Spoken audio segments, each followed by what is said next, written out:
அனைவருக்கும் வணக்கம். எடப்பாடி பழனிசாமியினுடைய நடவடிக்கையால் ஈரோடு மாநகர அதிமுக நிர்வாகிகள் அனைவரும் கூண்டோடு காலியாகக்கூடிய சூழ்நிலை ஏற்பட்டிருக்கு. அதை பற்றி தான் நம்ம பார்க்க போறோம். 1972 புரட்சித் தலைவர் எம்ஜிஆர் அவர்களால் ஆரம்பிக்கப்பட்டது. புரட்சித் தலைவர் அம்மா அவர்களால் கட்டி காத்த இந்த பேரியக்கம் தொடர்ச்சியாக தமிழகத்தில் ஆட்சி செஞ்சு பல நல்ல திட்டங்களை மக்களுக்காக கொடுத்த அந்த இயக்கத்தை எடப்பாடி பழனிசாமி இதை எப்படி ஒரு சாதிய இயக்கமாக மாற்றினார் அப்படிங்கிறதையும் நம்ம இன்னைக்கு பார்க்கலாம்.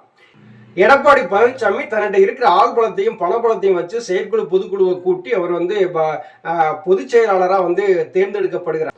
பொதுச் செயலாளராக தன்னைத்தானே தேர்ந்தெடுக்கப்பட்ட உடனே எடப்பாடி பழனிசாமி என்ன நினைக்காரு, இந்த கட்சி நம்ம கை கட்டுப்பாட்டில் தான் இருக்கணும், வேற யாருடைய கட்டுப்பாட்டையும் போகக்கூடாதுங்கிறதுக்காக கவுண்டர் சமுதாயத்தை சேர்ந்தவர்களா பார்த்து கட்சியினுடைய முக்கியமான பதவிகள்லாம் கொடுக்குறாரு. தென் மாவட்டங்களில் பார்த்தீங்கன்னா முக்குளத்தோரை ரொம்ப புறக்கணிக்கிறாரு. ஈரோடுல பார்த்தீங்கன்னா முதலியாரை முற்றிலுமே புறக்கணிக்கிறாரு. இப்படி ஒவ்வொரு ஜாதியினராக புறக்கணிச்சுட்டே இருந்தா இது அதிமுகங்கிறது ஒரு மக்களுக்கான இயக்கமா ஒரு சாதிக்கான இயக்கமா அப்படிங்கிறதா மிகப்பெரிய கேள்விக்குறியாவே இருக்குது. அதிமுகங்கிற இந்த பேரியக்கத்துல ஒரு முக்கியமான தலைமை பொறுப்புல ஒரு முக்குளத்தோர் வர முடியறதில்ல, ஒரு முதலியார் வர முடியறதில்ல, ஒரு சாதாரண மனுஷன் வர முடியறதில்ல. ஆனா கவுண்டர் சமுதாயத்தை சேர்ந்தவர் மட்டுமே அந்த முக்கியத்துவம் கொடுக்கிறாரு எடப்பாடி பழனிசாமி. அதிமுகங்கிற கட்சியில முக்குளத்தோருடைய ஆதிக்கம் செலுத்தக்கூடாது அப்படிங்கிறதுக்காக டிடிவி தினகரன், சசிகலா, ஐயா ஓபிஎஸ் அவர்கள் இந்த கட்சியை விட்டே முற்றிலுமே புறந்தள்ளுறாரு எடப்பாடி பழனிசாமி. ஈரோடு மாநகரில் பாத்தீங்கன்னா அதிமுக சார்பில் 52 நிர்வாகிகள் இருக்கிறாங்க. அதுல 44 நிர்வாகிகள் கவுண்டர் சமுதாயத்தை சேர்ந்தவங்க மட்டும் இருக்கிறாங்க. மற்றபடி இப்ப சிறுபான்மையினர் சமுதாயத்திற்கு ஒவ்வொரு இடங்களை கொடுத்துட்டு இனிமேல் அதிமுக ஈரோடு மாநகரில் இப்படித்தான் இருக்கும் அப்படிங்கிறத எடப்பாடி பழனிசாமி சொல்லாம சொல்லி இருக்கிறாரு அப்படிங்கிறதா இதன் மூலம் நமக்கு தெரியுது. ஈரோடு கிழக்கு தொகுதியை பொறுத்தவரை முதலியார் சமூகத்தினர் அதிகமாக வசிக்கக்கூடிய இடம். ஈரோடு கிழக்கு தொகுதியினுடைய வெற்றியை தீர்மானிக்கிறதே முதலியார் சமூகத்தினர் தான். ஆனா அவர்களுக்கு ஒரே ஒரு இடத்தை கொடுத்து அவங்களே ஓரங்கட்டுறாங்க. ஏற்கனவே எடப்பாடி பழனிசாமி, சசிகலா, டிடிவி தினகரன், ஐயா ஓபிஎஸ் அவர்கள் ஓரங்கட்டிட்டாங்க. குறிப்பா பாத்தீங்கன்னா தென் மாவட்டங்கள்ல முக்கியமான ஆட்களை பூரா ஓரங்கட்டிட்டாரு. இன்னைக்கு அதே மாதிரிதான் ஈரோடு கிழக்கு தொகுதியிலேயே வசிக்கக்கூடிய முதலியார் சமூகத்தினரையுமே ஓரங்கட்டியிருக்காரு. ஈரோடு மாநகரில் இந்த 52 நிர்வாகிகள் இருக்காங்க இல்லையா, அவங்கள பூராமே யார் யார் என்னென்ன ஜாதியினர் எந்தெந்த பொறுப்புல இருக்கிறாங்க அப்படின்னு சொல்லி ஒரு சமூக வலைதளங்களை இது ஒரு புகாராகவே பரவிக்கிட்டு இருக்குது. அதுல 44 பேர் யாரு இருக்கிறாங்க அப்படின்னா தலைமை பொறுப்புல இருந்து கீழே இருக்கிற கிளை செயலாளர் வரைக்கும் கவுண்டர் சமுதாயத்தினர் மட்டும்தான் இருக்கிறாங்க. மற்றபடி சிறுபான்மையினருக்கெல்லாம் 1-2 பொறுப்புகளை கொடுத்துட்டு அவர் கடந்து போகிறாரு. அதிமுகங்கிற ஒரு பேரியக்கம் மக்களுக்காக செயல்பட்ட இயக்கமாக இருந்தது. இன்னைக்கு ஒரு ஜாதியினுடைய கட்டுப்பாட்டுக்குள்ள அந்த இயக்கம் செயல்படுகிறது அப்படிங்கிறது இந்த நிர்வாகிகள் நியமனம் மூலமே நமக்கு நல்லா தெரியுது. சாதிய வளையத்துக்குள் இந்த அதிமுக போயிருச்சுன்னா 72ல இருந்து நாங்க கட்சிக்காக உழைச்சிட்டு இருக்கோம், அம்மா காலத்துல இருந்து நாங்க கட்சிக்காக உழைச்சிட்டு இருக்கோம், அப்ப எங்களுக்கு இந்த கட்சியில் முக்கியமான பொறுப்புகள் கிடைக்காதா அப்படிங்கிற இயக்கத்துலதான் அங்க இருக்கிற நிர்வாகிகள் பூராமே இருக்கிறாங்க.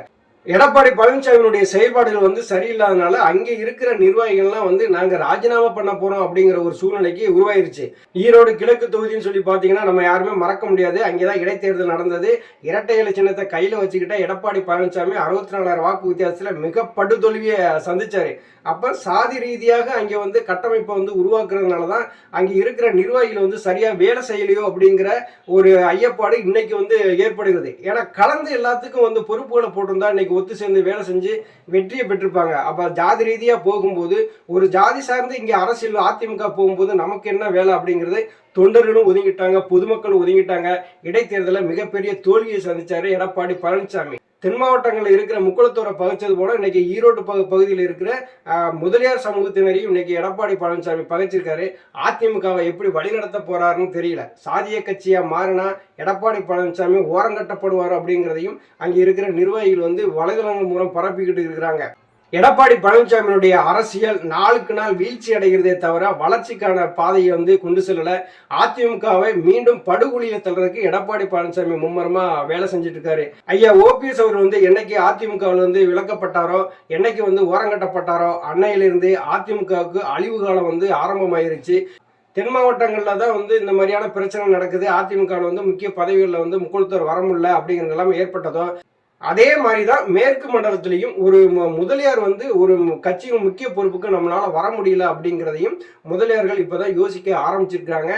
அதிமுகவை அதல பாதாளத்துக்கு தள்ளின எடப்பாடி பழனிசாமிக்கு ஒரு வாழ்கன்னு சொல்லலாம். ஈரோடு மாநகரில் இருக்கிற நிர்வாகிகள் என்ன சொல்றாங்க அப்படின்னா, ஓபிஎஸ் இருக்கிற வரைக்கும் அனைவருக்குமான கட்சியா இருந்தது அதிமுக. இன்னைக்கு எடப்பாடி பழனிசாமி கையில போன உடனே அது ஒரு சாதிய வளையத்துக்குள்ள வந்துருச்சு. இங்க இருந்து எங்களால் அரசியல் செய்ய முடியாது அப்படின்னு சொல்லிட்டு ஓபிஎஸ் தலைமை ஏற்கிறதுக்கு நாங்க தயாரா இருக்கிறோம் அப்படின்னு சொல்லி அங்க இருக்கிற அதிமுக நிர்வாகிகளே வந்து சொல்றாங்க. இங்க முக்குளத்தோரும் ஓரம் கட்டப்படுகிறார், சிறுபான்மையினரும் ஓரம் கட்டப்படுகிறார், முதலியார் சமூகத்தினரும் ஓரம் கட்டப்படுகிறார். அப்படின்னா அதிமுகவுடைய அரசியலை ஒரு சாதி ரீதியாக கொண்டு போய் கட்டமைக்க பார்க்கிறார் எடப்பாடி பழனிசாமி. தொண்டர்கள் நாங்கள் விடமாட்டோம் அப்படிங்கிறத ஈரோடு நிர்வாகிகள் வந்து சொல்றாங்க. நன்றி, வணக்கம்.